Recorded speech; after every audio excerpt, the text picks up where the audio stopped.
Hello my lovely students, how are you all? Hope you are doing great. Welcome back to my channel, Pratik E-Learning School, where learning is a beautiful journey. So guys, we have already started this free spoken English classes.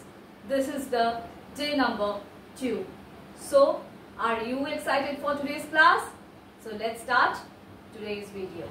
But before starting the video, if you are new to this channel, then don't forget to subscribe my channel. So let's get started.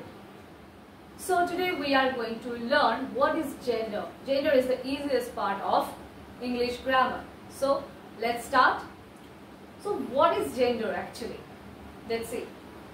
This lesson in English grammar focuses on how nouns and pronouns are classified as feminine, masculine and neuter. Okay? Now what is feminine gender? Feminine gender is like refers to words that represents females. অর্থাৎ gender হচ্ছে কি করছে না স্ত্রীলিঙ্গ পুংলিঙ্গ এই যে প্রত্যেকটা লিঙ্গকে প্রত্যেকটা যে নাম সর্বনাম বা নাউন প্রোনাউন্স যে কোন কোন জেন্ডারে বিভক্ত আছে সেটাই কিন্তু জেন্ডারের মূল ফোকাস বোঝা গেল এবং what is feminine gender? Feminine gender কোনটা না যারা নারী অর্থাৎ মেয়েকে নারীকে রিপ্রেজেন্ট করে বোঝা গেল স্ত্রীলিঙ্গ ঠিক আছে example mother sister queen daughter woman wife okay next one is masculine gender masculine genders কি করে না represents male অর্থাৎ পুংলিঙ্গকে রিপ্রেজেন্ট করছে পুরুষকে রিপ্রেজেন্ট করছে বোঝা গেল এক্সাম্পল ফাদার কিং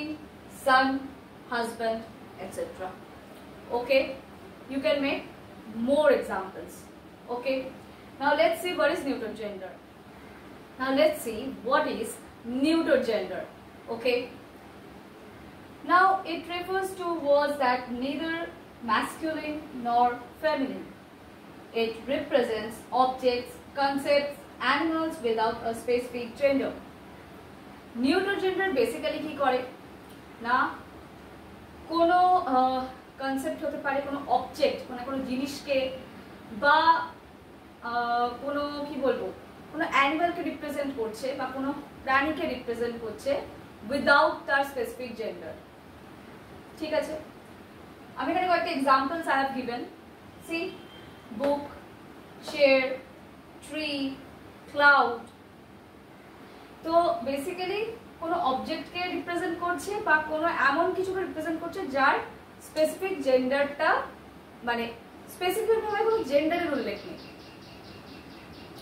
ঠিক আছে আচ্ছা এইবার আমরা কিছু এক্সাম্পলস দেখে নেব on masculine feminine and neuter gender chalo tale dekhe na now here are some examples number 1 is he is a singer prothomei bole di jokhon amra masculine gender ba feminine gender je kono gender ke amra jokhon represent korchi amra je pronoun gulo use korbo ki ki masculine gender er khetre he feminine gender er khetre she আর neuter gender er khetre it বোঝা গেল he she it চলো examples গুলো দেখে নেওয়া যাক he is a singer মানে he কি masculine gender she plays tennis say tennis খেলে খালি she কি feminine কে রিপ্রেজেন্ট করছে তাই this is a feminine gender it is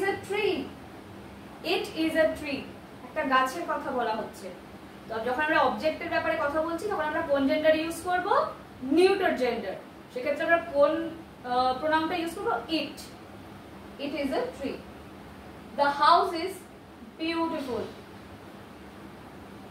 এখানে একটা অবজেক্টের কথা বলা হয়েছে এটা কি neuter gender ঠিক আছে the dog is running আবারও তাই এখানে কুকুরটা ছেলে নামে বলা হয়নি কিন্তু ঠিক আছে সেই ক্ষেত্রে পার্টিকুলার অ্যানিমালটা বলা হচ্ছে বাট কোনো স্পেসিফিক জেন্ডার তার বলা হচ্ছে না সেই ক্ষেত্রে this is also comes to neuter gender it also included in neuter gender Stars are shining in the sky. Stars এরও কি কোনো লিঙ্গ থাকে, আলাদা করে থাকে না, তো সেই ক্ষেত্রে stars হচ্ছে also neuter gender. My father gave me a book. এখানে বাবা হচ্ছে masculine gender, book হচ্ছে neuter gender. My mother can sing well. আমার মা ভালো গান গাইতে পারে। এখানে মাদার কি feminine gender. Next, my Son is a guitarist. আমার ছেলে একজন গিটারিস্ট, গিটার বাদক। তো সন কি, সন হচ্ছে কি masculine gender. Last one is, আর এটা সবাই একটু মন দিয়ে শোনো, always treat your daughter in law as your own daughter. এটা সবার জন্য, এই কথাটা এই জন্যই আমার বলা, তার কারণ সব মেয়েরাই তার মায়ের কাছে বা তার বাবা মায়ের কাছে অত্যন্ত যত্নে মানুষ হয়, অত্যন্ত যত্নে পালিত হয়, কিন্তু নিয়ম অনুসারে প্রতিটি মেয়েকেই যেতে হয় বিয়ে করে পরের বাড়িতে। তাদের নিজস্ব একটা পরিচয় তারা নিজে অবশ্যই তৈরি করে, তাছাড়াও তাদের আরও একটি পরিচয় থাকে যখন তারা শ্বশুর বাড়ি যায়, তাদের নিজের স্বামীর ঘরে যায়। তো সেখানে গিয়েও তার মা বাবা অর্থাৎ মেয়েটির মা বাবা একটাই এক্সপেকটেশন রাখে যে সে যে বাড়িতে যাচ্ছে বা যে নতুন বাড়িতে সে যাচ্ছে, দীর্ঘ এতগুলো বছর পর সে আরও একটি নতুন বাড়িতে যাচ্ছে, সেখানে গিয়েও যেন সে আরও একটি মা বাবা পায়, আরও একজন মা বাবাকেই পায়। তাই প্রতিটা শাশুড়ি মা যারা ছেলের মা আর কি, সে প্রতিটি মায়ের কাছে আমার আবেদন, তারা যেন নিজের ছেলের বউকে সবসময় নিজের মেয়ে হিসাবেই দেখে। সেই জায়গাটা থেকে ভেবে দেখুন, নিজেও আপনি একদিন কারুর বাড়ির মেয়ে থেকে বউ হয়ে এসেছিলেন, আপনিও যখন কারুর বাড়ির সন্তানকে, মেয়ে ছেলে ভুলে যান, সন্তানকে নিজের বাড়িতে নিয়ে আসছেন, তাকে ততটাই সম্মান করুন, তাকে ততটাই যত্নে রাখার চেষ্টা করুন। That's why I gave this example that always treat your daughter-in-law as your own daughter. Daughter-in-law মানে পুত্রবধূ, অর্থাৎ ছেলের বউকে বোঝায়। তাহলে আজকে আমরা শিখলাম what is gender, types of gender, examples, right? So আজকের মতন এই পর্যন্তই, দেখা হচ্ছে আবার পরবর্তী ভিডিওতে। যদি কোনো অসুবিধা হয় নিচে কমেন্ট সেকশনে কিন্তু জানাতে অবশ্যই ভুলো না।